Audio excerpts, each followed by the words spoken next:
तो कन्हैया कुमार अब कांग्रेस पार्टी में शामिल हो गए हैं। उनके साथ मौजूद जिग्नेश मेवानी भी वैचारिक रूप से कह रहे हैं वो कांग्रेस पार्टी में शामिल हो गए हैं। कुछ ही देर पहले कन्हैया कुमार ने एक भाषण भी वहां पर दिया जिसमें उन्होंने कहा कि उनसे सवाल ये पूछा जाएगा कि आखिर वो कांग्रेस पार्टी में, दोबारा बोल रहे हैं, जरा सुनाते हैं आपको, सुनिए। आपने वो वीडियो देखा क्या, लाश के ऊपर डांस देखा ना? दिल पसीज गया होगा आपका। आपको नहीं लगा कि मैं इसके लिए कुछ कर पाऊं, कुछ भी कर जाऊं जो मैं कर सकती हूं। आप जब सुनती होंगी कि बलात्कार हो गया किसी महिला के साथ, आपका गुस्से से जो है ना पूरा शरीर कांप जाता होगा। देश खतरे में है। पार्टियां तो बनती रहेंगी, पार्टियों की कोई कमी है क्या? हर शाम पार्टी होती है इस देश में। पार्टी नहीं बचाना है, देश बचाना है, और देश बचाने की मुहिम में जो पार्टी रहेगी वो पार्टी भी बचेगी। और मुझे इस बात को कहने में कोई दो राय नहीं है। मैंने जितना इतिहास पढ़ा है अभी तक का एनसीईआरटी में जो लिखा हुआ है, अब अगले बार 2024 में क्या लिखा जाएगा नहीं पता। उसमें तो यही है कि देश को आज़ादी जो है वो महात्मा गांधी ने, सुभाष चंद्र बोस ने, सरदार वल्लभ भाई पटेल ने, क्या भाई हार्दिक, इन लोगों ने ही दिलाया ना। यही लोग लड़े थे। जो माफी मांगे वो वीर हो गए। आप सोचिएगा इसको। जो गोडसे को भगवान मानते हैं वो भाषण दे रहे हैं अमेरिका में जाकर के गांधी के ऊपर। हमारे गांव में एक गाना आता था, गांधी जी के भजन करे गांधी के हत्यारा। कितना अजीब लगता होगा आपको। देखिएगा वो फोटो जो हमारे देश के प्रधानमंत्री गांधी पे माल्यार्पण करते हैं। जीवन भर शाखाओं में कसम लिए होंगे कि गोडसे के सपनों का देश बनाएंगे और गांधी पे माला चढ़ा रहे हैं। See, I am not here to save the party. Please, I am respecting you. As a citizen, you can respect my right.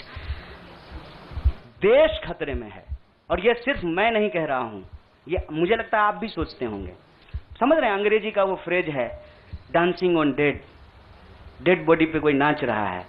उस दिन खाना तो नहीं खाया गया। आप सोच के देखिए, आप इस पे विचार करके देखिए।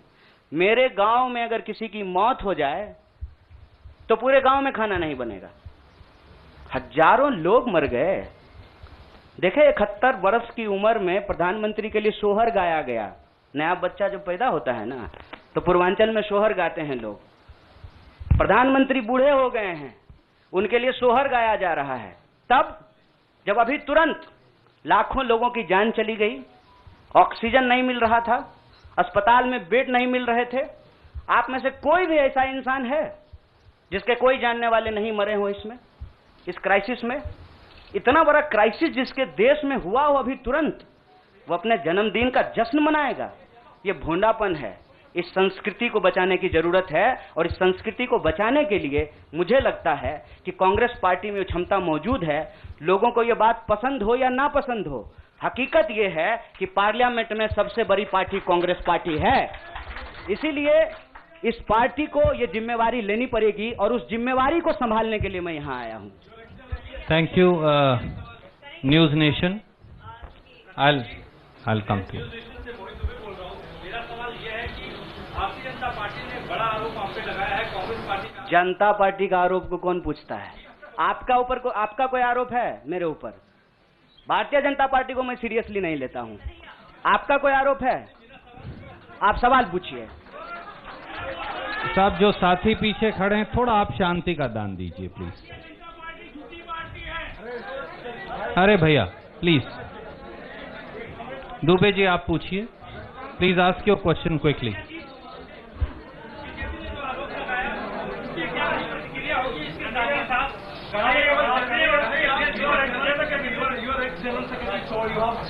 या please, you cannot interrupt. No, you have to have discipline. My humble request with folded hands.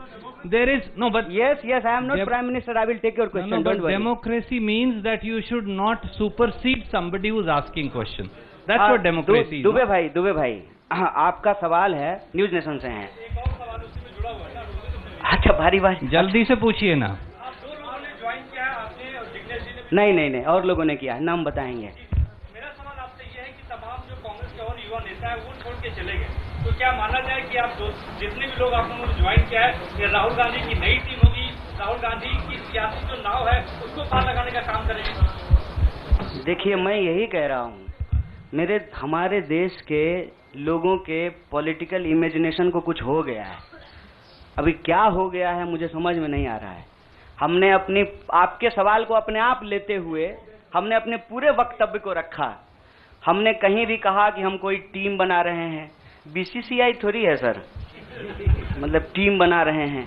मैं कह रहा हूं कि भारत की परंपरा, चिंतन परंपरा, सोच, जिस पे आपको गर्व होता है भारतीय होने के चलते, उस परंपरा को समेटने का, उसको आगे बढ़ाने का काम देश की सबसे पुरानी पार्टी कांग्रेस पार्टी ने किया है। उस पार्टी के पास एक ऐतिहासिक जिम्मेवारी है और इस देश का नागरिक होने के चलते, साथी जिग्नेश ने कहा, यह हमारी भी ऐतिहासिक जिम्मेवारी है कि कल को जब इतिहास लिखा जाएगा तो हमसे भी पूछा जाएगा, दुबे भाई आपसे भी पूछा जाएगा कि जब यह तमाशा हो रहा था तो हम क्या कर रहे थे। हमने वो कहानी सुनी है बचपन में, आपने भी सुना होगा। जंगल में आग लगी, एक कोयल अपने चोंच में पानी भर करके जंगल की आग बुझाने की कोशिश कर रही थी। जंगल की आग नहीं बुझी, या बुझनी होगी बुझ जाएगी। कम से कम कोयल का वह ऐतिहासिक प्रयास जो है वो इतिहास याद रखेगा। और ये जो आप कह रहे हैं ना, डूबती हुई नाव, देखिए कभी कभी ना इंसान को भ्रम होता है, जैसे टिड्डे को भ्रम होता है कि वो अपने पांव से आसमान टिका रखा है। हमको ऐसा कोई भ्रम नहीं है। मेरे अकेले से कुछ नहीं होगा। जब आप जुड़ेंगे, हम जुड़ेंगे, इस देश के संविधान में, आइडिया ऑफ इंडिया में भरोसा करने वाले लोग जो हैं, जिसको हम कहते हैं गांधी के सपनों का भारत, जिसको हम कहते हैं भगत सिंह के सपनों का भारत, जिसको हम कहते हैं डॉक्टर बाबा साहब भीमराव अंबेडकर के सपनों का भारत, जिसको हम कहते हैं बिरसा मुंडा के सपनों का भारत, सावित्रीबाई फूले के सपनों का भारत, श्री कृष्ण सिंह के सपनों का भारत, जगजीवन राम के सपनों का भारत, मौलाना अबुल कलाम आजाद के सपनों का भारत, उस भारत को बचाने की बात मैं कर रहा हूं। और सियासत, मैं बार बार कहता हूं, अगर सियासत सही होगी तो गलत लोग जो सत्ता पे काबिज हैं ना, मुझे भारत के लोगों पे बहुत भरोसा है। अरे हैं हम लोग थोड़ा सा आलसी, लेकिन जब आ गए ना अपने पे, 200 साल अंग्रेजों ने राज किया था, जब से भारत के लोग अपने पे आ गए ना, तो 1942 में भारत छोड़ो आंदोलन का जब नारा महात्मा गांधी ने दिया था, तो अंग्रेजों को भारत छोड़ करके जाना पड़ा था। और उस वक्त जो लोग अंग्रेज से पेंशन ले रहे थे, माफी मांग रहे थे, वो आज एनसीईआरटी की किताब बदल रहे हैं कि अपना नाम भी हम बीड़ों में लिखवा लें। इसीलिए मैं कह रहा हूं कि उस इतिहास को, उस चिंतन परंपरा को बचाने की जरूरत है। पार्टी अगर उस सिद्धांत पे चलेगी, संविधान के प्रियम्बल को रक्षा करने की कोशिश करेगी, पार्टी भी बचेगी और पार्टी सत्ता में भी आएगी। ऐसा मेरा उम्मीद है, ऐसे मेरी आशा है। Jainendra from ABP, can you please come forward and ask. हाँ पूछिए जरा। एक सवाल पूछिए। हम एक आग्रह करें, आप लोग ना लड़ाई नहीं लगवाइए हमारे दोस्त के बीच में। भोरे से जो है ट्विटर पे आप लोग क्या क्या जो चला दिए हैं, लोग हमको पूछ रहा है कि जिग्नेश का नाम काहे नहीं ट्रेंड कर रहा है। मैं आपसे आग्रह कर रहा हूँ, हम ना अलग अलग लोग नहीं हैं, यह मंच आपस में बटा हुआ नहीं है। तो सवाल जो है सारा तोप का गोला जो है हमारे तरफ ही नहीं हो, मंच के तरफ मुखातिब हो, मैं भी जवाब दे दूंगा। Yes Jainendra ji, please ask your question.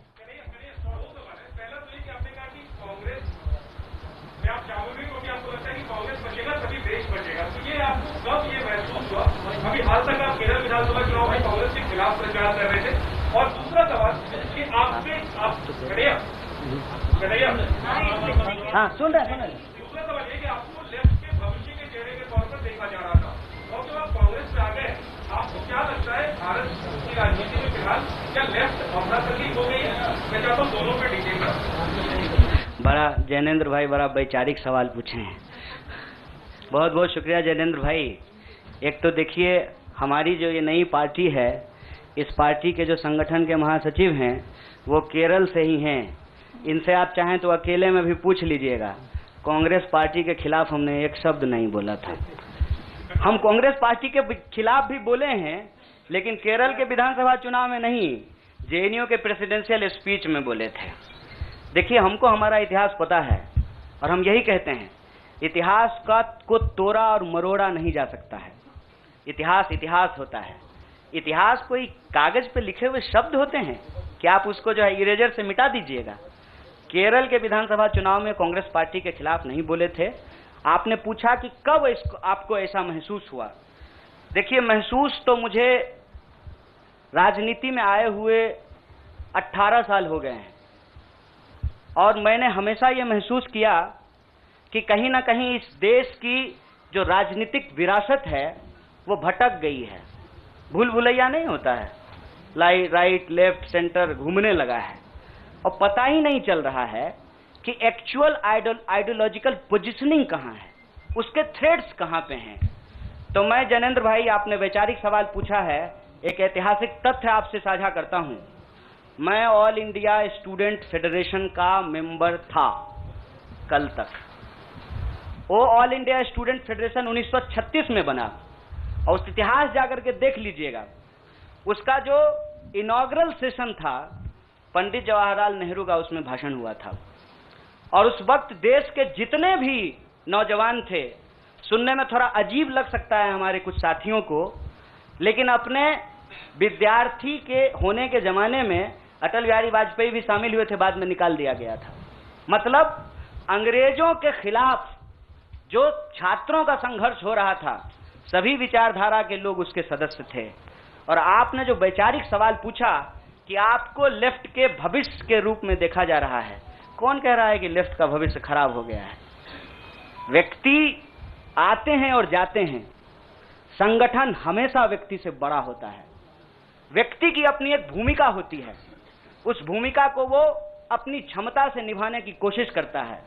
मैं आपको बता दूं, जहां जिस पार्टी से आप मेरा संबंध जोड़ रहे हैं, मैं वहां पैदा हुआ हूं। मेरे भीतर सोचने, समझने, लड़ने की जो क्षमता है, ये उसके ट्रेनिंग का हिस्सा है, और मुझे इस बात का गर्व है। लेकिन वहां जो लड़ने का तरीका है और जिस तरीके से वो लड़ रहे हैं, मुझे लगता है आज जो देश की स्थिति है उसमें उसके स्पीड को बढ़ाने की जरूरत है, और जो वैचारिक संकीर्णता है उसको तोड़ने की जरूरत है। मैं आपको एक बात बताना चाहता हूं। मैं अपने कई साथियों से पूछा कि क्या भगत सिंह की जयंती देश के सभी संगठनों को नहीं मनाना चाहिए, और क्या गांधी की तस्वीर सभी संगठनों के कार्यालय में नहीं होना चाहिए? ये हमारा इतिहास है, ये हमारी विरासत है। कुछ लोग बहुत चालाकी से विचारधारा की खोल में यह जो हमारी ऐतिहासिक विरासत और परंपरा है, इसको आपस में उलझाने की कोशिश करते हैं। एक बड़ा पॉपुलर डिबेट है मीडियम और मीन्स का, साध्य और साधन का, हिंसा और अहिंसा का। तो मैं आपके सामने इस सदन के समक्ष यह बात कहता हूं, जब भगत सिंह कहते हैं कि बम और पिस्तौल इनकलाब नहीं ला सकता है, मतलब भगत सिंह हिंसा का निषेध कर रहे हैं, वायलेंस को निगेट कर रहे हैं। और जब बापू कहते हैं, महात्मा गांधी कहते हैं, करो या मरो, मतलब वो व्यक्ति के ऊपर होने वाली हिंसा को स्वीकार कर रहे हैं और अहिंसा को निगेट कर रहे हैं। देश की अर्जेंसी क्या है, इस बात को समझिए। और देश की अर्जेंसी ये है कि आप पैदा कहीं भी हुए हों, अगर गांव में आग लगी है, आप अपने दरवाजे के बाहर डंडा लेकर के गेटकीपर बन करके खड़ा हो जाएंगे कि घुसने नहीं देंगे, निकलने नहीं देंगे, तो आपका घर भी नहीं बचेगा, बेडरूम भी नहीं बचेगा। इसलिए समझदारी इस बात में है कि आपसी जो नाराजगी है, आपसी जो वैचारिक मतभेद है, उसको किनारा कीजिए और बस्ती बचाने के लिए इकट्ठा होइए, क्योंकि ये देश हम सबका है। इसीलिए लेफ्ट राइट का जो क्वेश्चन है ना, वो अप्रासंगिक इसलिए हो गया है कि आज आपको वैसे आदमी के साथ सामना करना पड़ रहा है जो हमारे जमाने का गोविंदा है, ड्रेस बदलते रहता है। इसीलिए इस वैचारिक भ्रम में नहीं पड़िए, देश बचाइए, संविधान बचाइए, यही हमारा लक्ष्य है। Siddharth from ANI। Siddharth, please go ahead and ask. Siddharth, सवाल पूछिए प्लीज।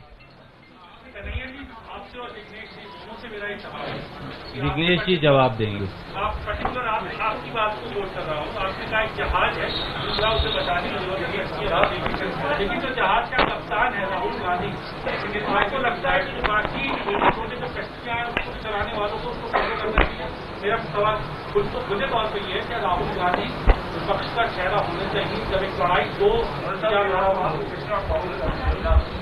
विपक्ष का चेहरा तो मीडिया भी होना चाहिए। विपक्ष का चेहरा वो तमाम लोग होना चाहिए जो आइडिया ऑफ इंडिया और इंडियन कॉन्स्टिट्यूशन में बिलीव करता है, उसको प्रोटेक्ट करना चाहते हैं। पीरियड।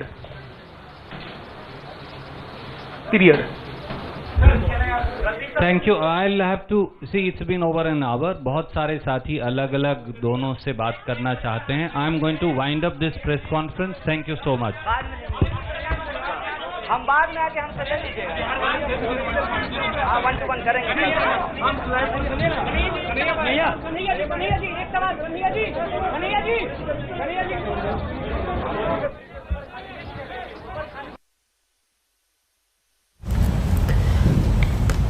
तो कन्हैया कुमार और जिग्नेश मेवानी अब शामिल हो गए हैं कांग्रेस पार्टी में। आज हम हल्ला बोल इस वक्त की सबसे बड़ी खबर पर करेंगे।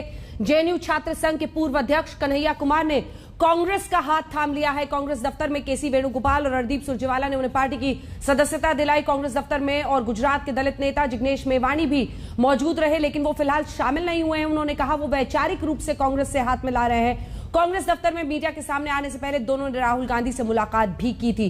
जल्दी से आपको सुना देते हैं कन्हैया कुमार ने इस मंच से क्या कहा है, फिर चर्चा की शुरुआत करेंगे। गौरव भाटिया, राष्ट्रीय प्रवक्ता भारतीय जनता पार्टी के, सुप्रिया श्रीनेत कांग्रेस पार्टी की राष्ट्रीय प्रवक्ता हमारे साथ जुड़ गई हैं। जेडीयू की तरफ से अजय आलोक हमारे साथ हैं और सुनीत चोपड़ा हमारे साथ वाम दलों का पक्ष रखेंगे। लेकिन इससे पहले की चर्चा की शुरुआत करें, जल्दी से सुनाते हैं क्या कहा इस मंच से कन्हैया कुमार ने। मैं कांग्रेस पार्टी इसलिए ज्वाइन कर रहा हूं कि मुझे यह महसूस होता है कि इस देश में कुछ लोग, वो सिर्फ लोग नहीं हैं, वो एक सोच है।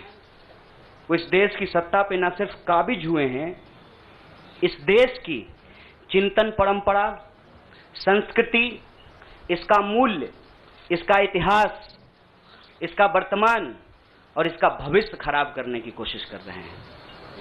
वो जो सोच है, उस सोच के बारे में आप अपने आप समझ जाएंगे, क्योंकि कहीं मैंने पढ़ा था कि आप अपने दुश्मन का चुनाव कीजिए, अपने विपक्ष का चुनाव कीजिए, दोस्त अपने आप बन जाएंगे। तो हमने ये चुनाव किया है। हम इस देश की सबसे पुरानी पार्टी, सबसे लोकतांत्रिक पार्टी, मैं जोर दे करके बोल रहा हूं लोकतांत्रिक पार्टी, ताकि आप लोग परिवारवाद पे सवाल जरूर कीजिएगा। लोकतांत्रिक पार्टी में हम इसलिए शामिल होना चाहते हैं कि हमको लगता है, और सिर्फ हमको नहीं लगता है, इस देश के लाखों करोड़ों नौजवानों को ये लगने लगा है कि अगर कांग्रेस नहीं बचा तो देश नहीं बचेगा।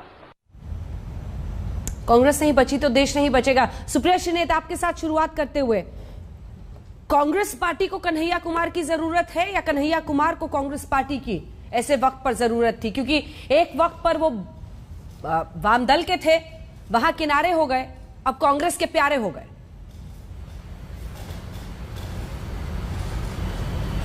नहीं, ऐसा बिल्कुल नहीं है। और जब जागो तभी सवेरा, मैं इस मंच से भी और अदरवाइज भी कन्हैया कुमार जी का, जिग्नेश मेवानी जी का अपनी पार्टी में स्वागत करती हूँ। और मुझे ऐसा लगता है कि इस समय ऐसा महासंग्राम छिड़ा हुआ है हमारे देश में कि जितने लोग भारत में और भारत की आत्मा में यकीन रखते हैं वो जरूर एक साथ आए।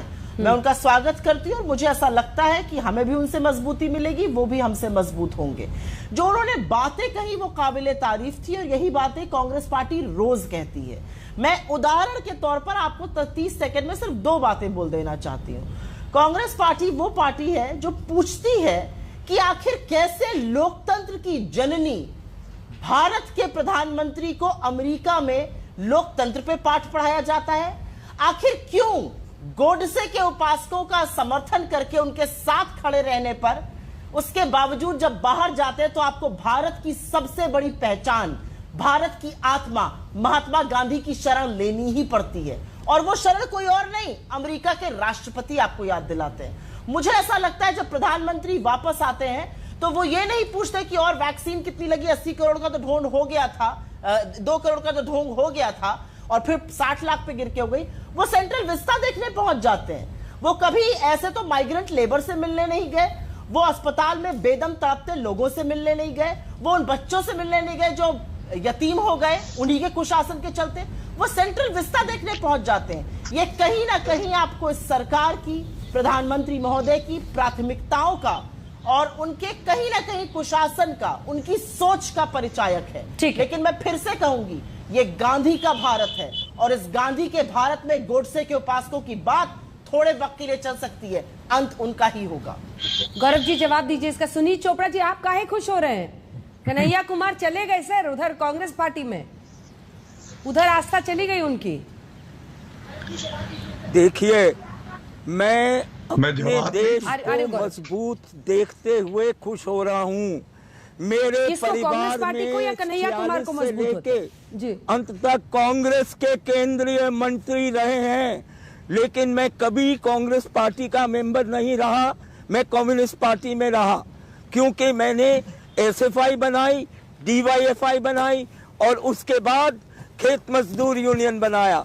ना मैंने कभी सीट का सोचा ना मांगा, लेकिन आज के हालात जैसे कन्हैया बता रहे हैं बिल्कुल सही है और मैं पार्टी में रहते हुए कह सकता हूं कि सही है और कन्हैया ने सही कदम उठाया है। कन्हैया की खुलकर तारीफ कर रहे हैं, आप दिल देखिए सुनील चोपड़ा का। गौरव भाटिया जी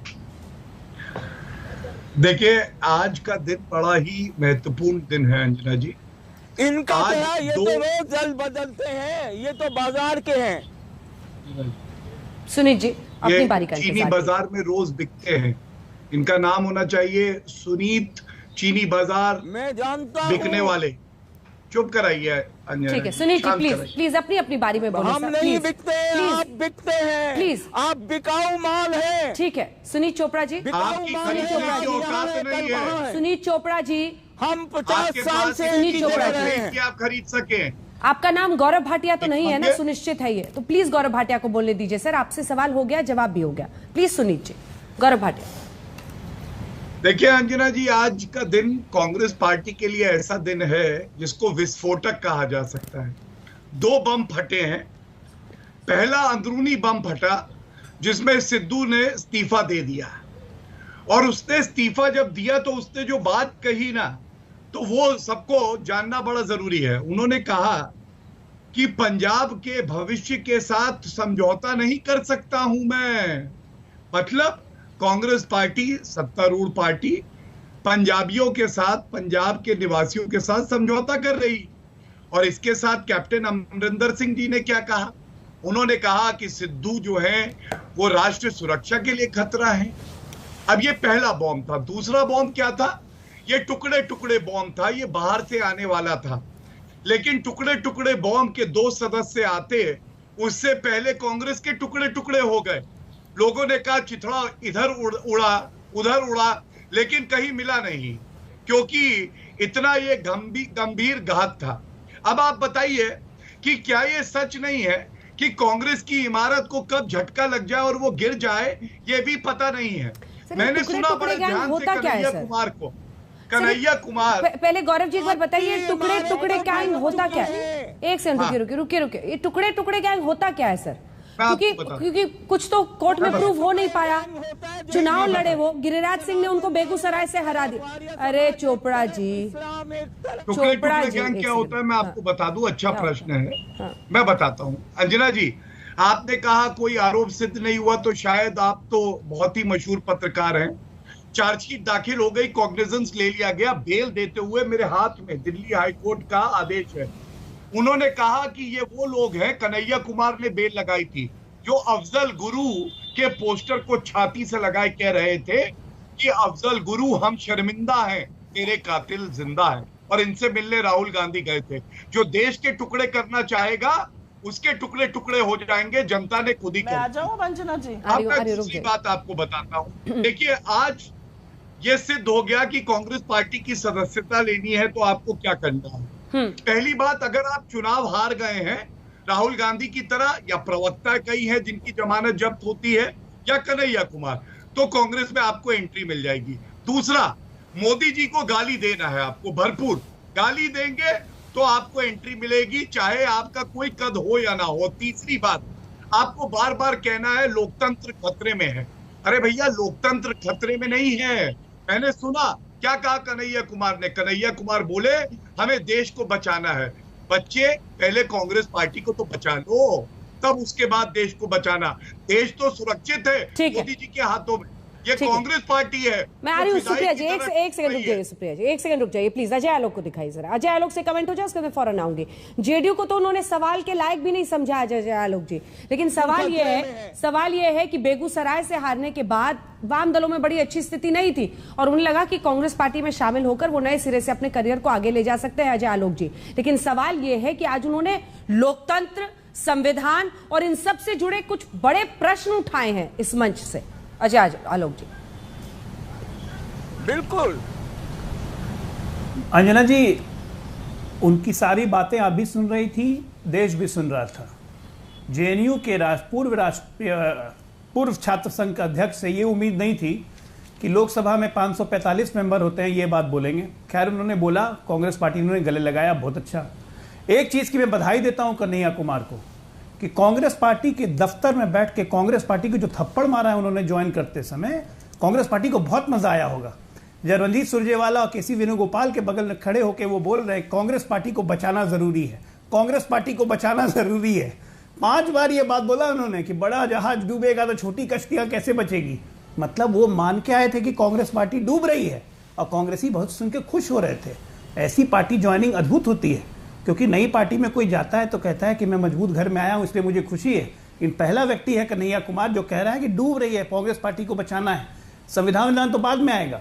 अब दूसरा कॉन्ट्रडिक्शन देखिए, जिग्नेश मेवानी दलित नेता कह रहे हैं बाबा साहब अंबेडकर का भारत बनाना है।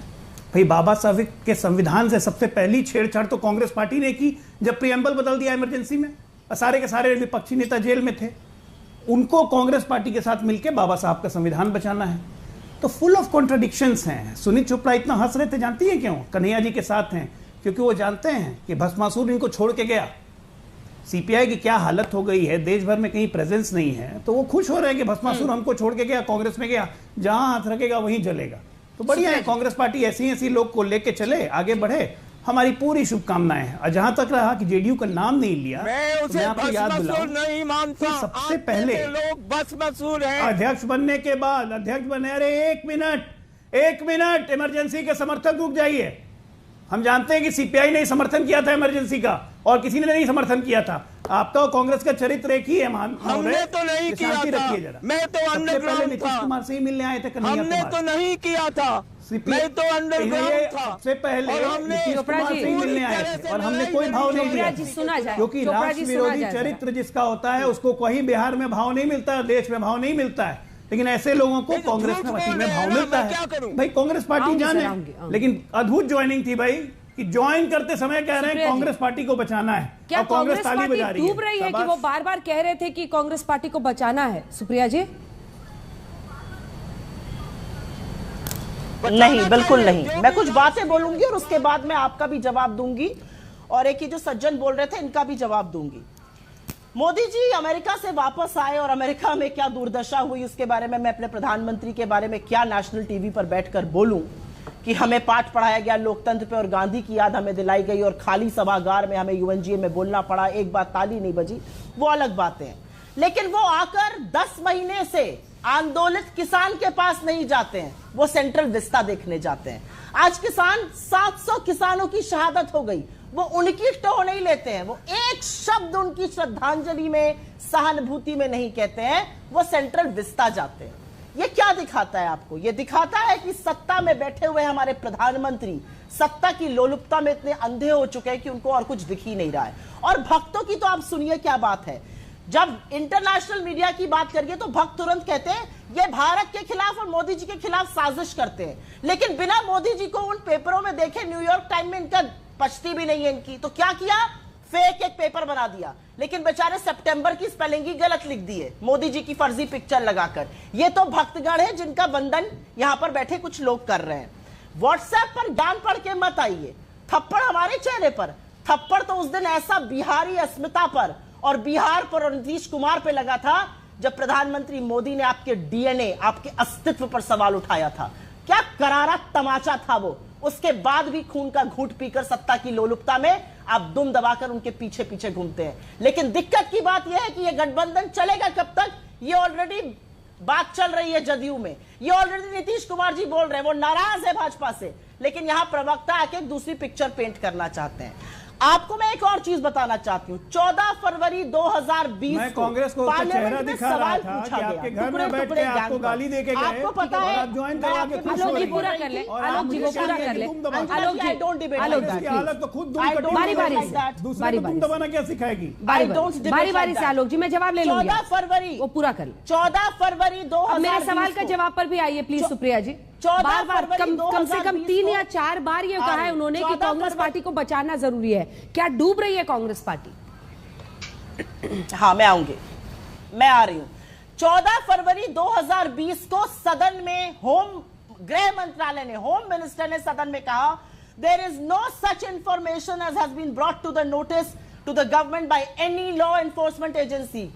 पूछा गया था सवाल, क्या ये टुकड़े टुकड़े गैंग क्या है? भारत सरकार ने सदन में बोला ऐसा कोई गैंग नहीं है। तो यहां पर आकर प्रवक्ता ये बेहूदी की बातें क्यों करते हैं जब इन्हीं की सरकार, इन्हीं के गृह मंत्री बोल चुके हैं ऐसा कोई गैंग नहीं है? इसका जवाब मैं जरूर जानना चाहती हूं। और जहां तक आपका सवाल है अंजना जी, मैंने कहा कि इस समय देश में एक महासंग्राम है और उस महासंग्राम में जितने लोग शामिल हो, जितने युवा शामिल हो, जिनके सीने में भारत धधकता है, हम उनकी बात करेंगे। यहां पर ऐसे लोगों की जरूरत नहीं है जो गोडसे का गुणगान करेंगे, गोडसे के उपासक बनेंगे। अगर कन्हैया कुमार को लगता है कि उनके आने से हम मजबूत होंगे तो हम ऐसी मजबूती का स्वागत करेंगे। हम और लोगों को चाहेंगे कि वो मजबूत हो। हम भाजपा की तरह सर्फ में भिगोकर, गंगा में नहलाकर सारे केसेस बंद करके लोगों को नहीं लाते जो भाजपा करती है। गौरव जी एक बार जवाब दे ले, फिर मैं आलोक जी आऊंगी, आपके पास फौरन आऊंगी। आप अपने गृह मंत्री की तो इज्जत करिए। जवाब दीजिए गौरव भाटिया।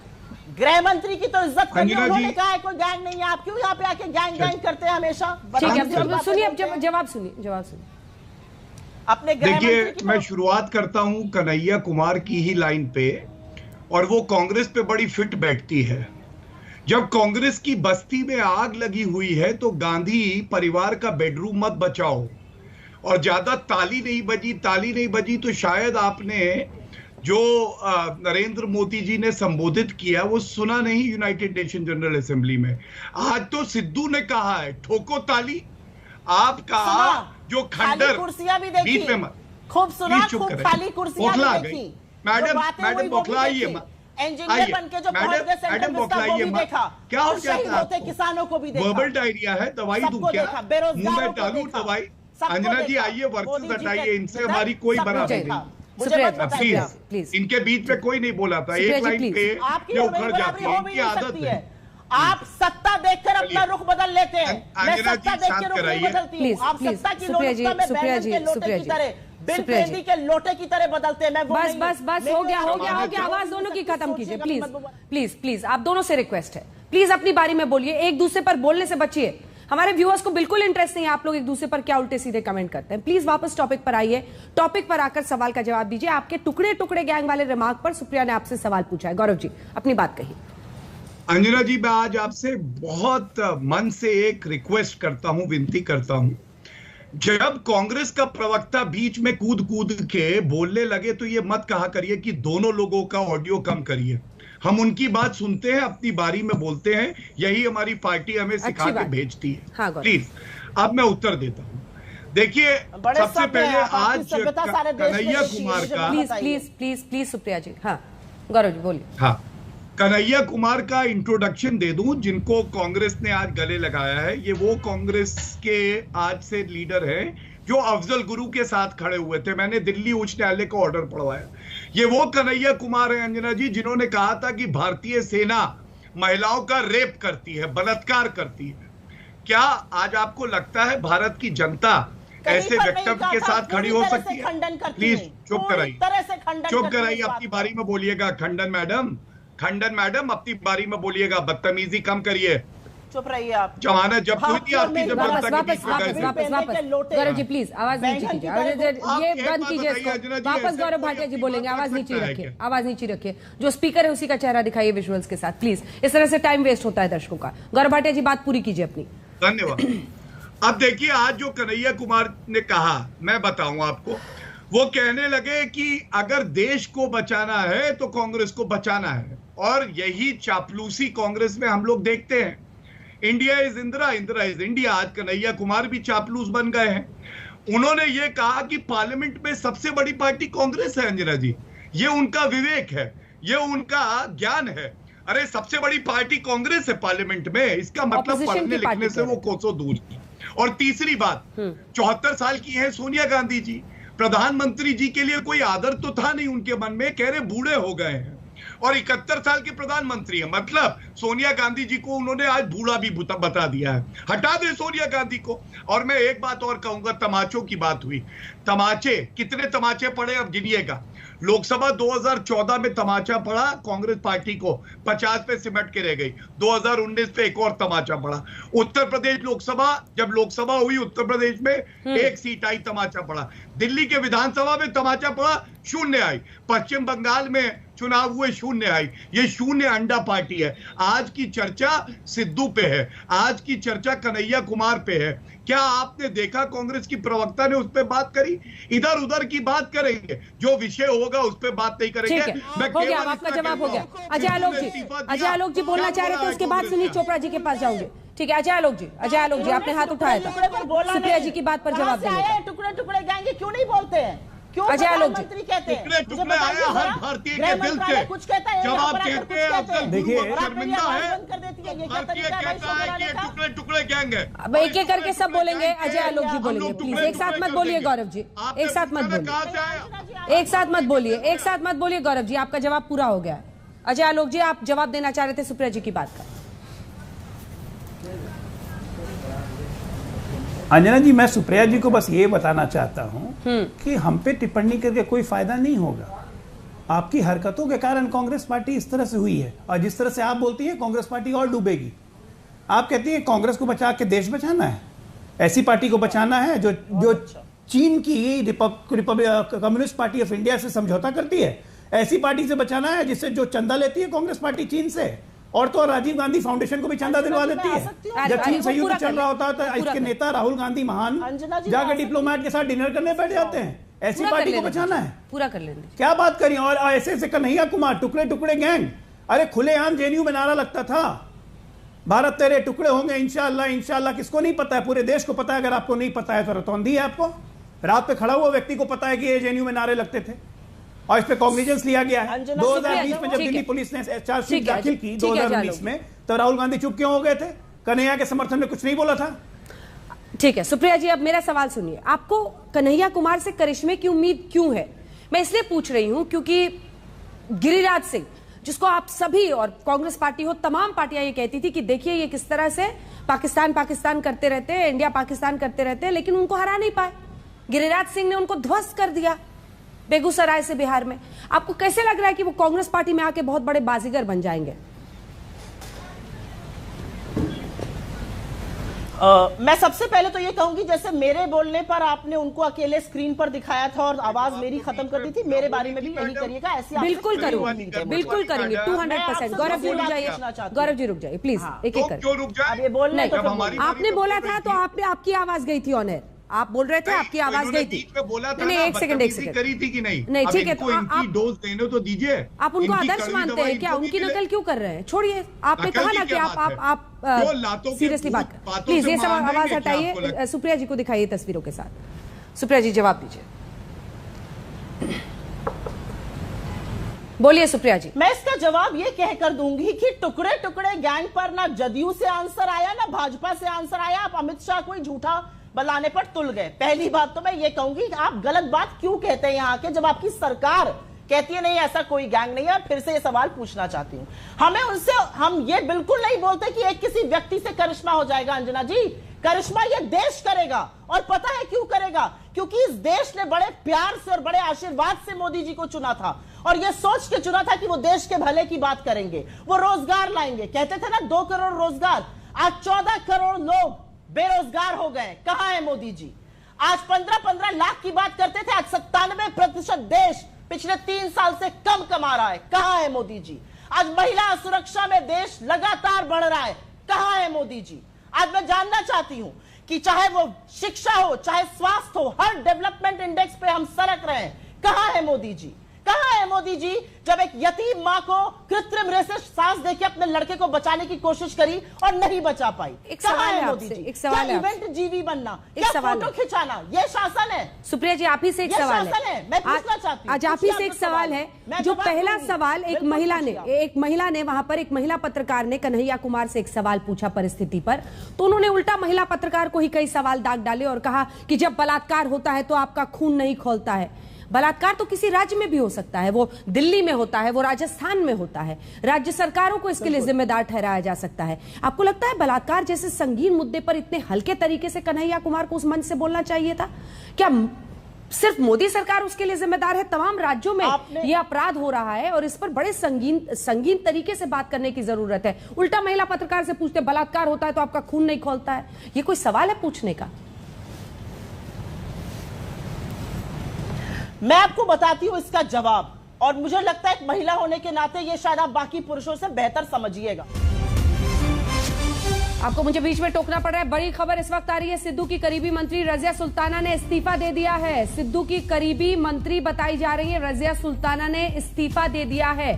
बड़ी खबर ये पंजाब से आती हुई। सुप्रिया जी, मैं आपका जवाब जरूर सुनूंगी, लेकिन इस बीच बड़ी खबर ये आ रही है, पंजाब कांग्रेस में संकट गहराता हुआ दिख रहा है। नवजोत सिंह सिद्धू ने बतौर पंजाब कांग्रेस अध्यक्ष इस्तीफा दिया और उसके बाद कैप्टन अमरिंदर ने कहा कि अस्थिर मिजाज के हैं, वो पंजाब जैसे राज्य के लिए सही नहीं है। और अब एक के बाद एक खबर आती हुई, कैप्टन अमरिंदर हालांकि दिल्ली पहुंच चुके हैं, उन्होंने कहा मेरा किसी राजनेता से मुलाकात का एजेंडा नहीं है। लेकिन अब चौथी बड़ी घटना यह हो गई है कि सिद्धू की करीबी माने जाने वाले मंत्री रजिया सुल्ताना ने इस्तीफा दे दिया है।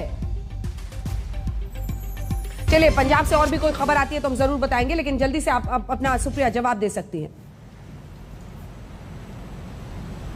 मैं आपकी जो बलात्कार वाली बात थी उस पर मैं कह रही थी, शायद आप ये बेहतर समझिएगा एक महिला और एक मां होकर, कहीं भी होता है वो पाप है, निंदनीय है, लेकिन उसके बाद क्या होता है इस पर सवाल जरूर उठता है। और मैं ये सिर्फ भाजपा बनाम कांग्रेस नहीं कर रही हूं। आप उत्तर प्रदेश में जब बलात्कार होता है तो पूरा का पूरा सिस्टम, पूरे के पूरे प्रवक्ता, सूचना सलाहकारों की मंडली, वहां के एडीजी लॉ एंड ऑर्डर ये बताने में जुट जाते हैं कि बलात्कार तो जी हुआ ही नहीं। दूसरे, और मैं राजस्थान का नाम ले रही हूं, लेकिन कई बार भाजपा शासित प्रदेशों में भी एक्शन होता है, वहां पर 29 दिन के अंदर सजा मिलती है। तो क्या लगता है सवाल नहीं पूछे जाएंगे? महिला सुरक्षा के बारे में बात नहीं करी जाएगी? एक विधायक दोषी पाया गया है महिला के रेप का, उसके परिवार की हत्या का, क्या हम सवाल नहीं पूछेंगे? क्या हम चिड़ियाघर पे सवाल नहीं पूछेंगे? सवाल पूछने पड़ेंगे अंजना जी, क्योंकि ये कहीं पर भी महिलाओं की अस्मिता की बात है, ये बिल्कुल भी हल्के में बात नहीं की जा सकती है। लेकिन कोई पत्रकार पूछे तो उससे ये सवाल जरा अटपटा था कि बलात्कार होता है तो आपका खून नहीं खौलता है। खून खौलता है, कहीं भी होता है, देश में खौलता है। और उस समय एक पार्टी के आधार पर कि हमारी पार्टी की सरकार राज्य में है, सबको सांप सूंघ जाता है। दूसरे राज्य में हो तो सब बढ़ चढ़ कर लिखते हैं। ये तरीका हो गया है हमारी राजनीति। ठीक है, जरूरी है। Point taken. जल्दी से गौरव भाटिया जी इस पर रिस्पॉन्ड करेंगे। चोपड़ा जी से मुझे एक सवाल लेना है। गौरव भाटिया जी। देखिए अंजना जी, आपके चैनल पे कैसे झूठ बोला जाता है इसका प्रमाण मैं 2 उदाहरण देके देता हूं। कांग्रेस की प्रवक्ता ने पहले बात करी कि आप अंजना जी एक महिला हैं, आप दर्द समझेंगी कि कैसा लगता है जब दुराचार होता है। अरे मैं मर्द हूं, मेरी बहन है, भाई, अगर माँ है, कोई है, अगर दुराचार होगा दर्द तो सबको होगा। सबसे ज्यादा बलात्कार के मामले कहां आए हैं? राजस्थान में आए हैं। 2020 का एनसीआरबी डेटा उत्तर प्रदेश की तुलना में 4 गुना, और हर बलात्कार निंदनीय है। दूसरी बात, झूठ कैसे बोला गया? दूसरी बात, झूठ कैसे बोला गया? बेरोजगारी की करते हैं। सीएमआई का डेटा है, राजस्थान में बड़े प्रदेशों में 27% बेरोजगारी है, पूरे देश में सबसे ज्यादा। और ये संवेदनशीलता क्यों नहीं दिखाते मैं बताऊं। जब बलात्कार की घटना हुई थी तो अशोक गहलोत ने कहा था ये छोटा रेप है। जिस पार्टी के मुख्यमंत्री कहे छोटा रेप है और बड़ा रेप है, उस पार्टी से आप क्या उम्मीद करते हैं? चलते चलते मुझे अब एक कमेंट लेना पड़ेगा। चोपड़ा जी को दिखाइए। चोपड़ा जी, झूठ बोल रहे हैं। चोपड़ा जी, आज आपकी खुशी को जरा डिकोड करने की कोशिश करते हैं। आपकी खुशी को, आपकी मुस्कुराहट को डिकोड करते हैं। क्या कन्हैया कुमार आप लोगों के लिए एसेट नहीं थे क्या, कि उनके जाने पे भी आप खुश दिख रहे हैं? देखिए, इस वक्त लड़ाई के लिए जितना बड़ा प्लेटफॉर्म चाहिए, जैसे कि किसानों की लड़ाई के लिए कांग्रेस से भी बड़ा प्लेटफॉर्म चाहिए और वो प्लेटफॉर्म मिला हुआ है। हमारा ये कहना है भाजपा को लोकसभा में हटाने के लिए बड़ा प्लेटफॉर्म चाहिए और मैं खुश हूं कि अच्छे लोग इकट्ठे हों और बड़ा प्लेटफॉर्म बने।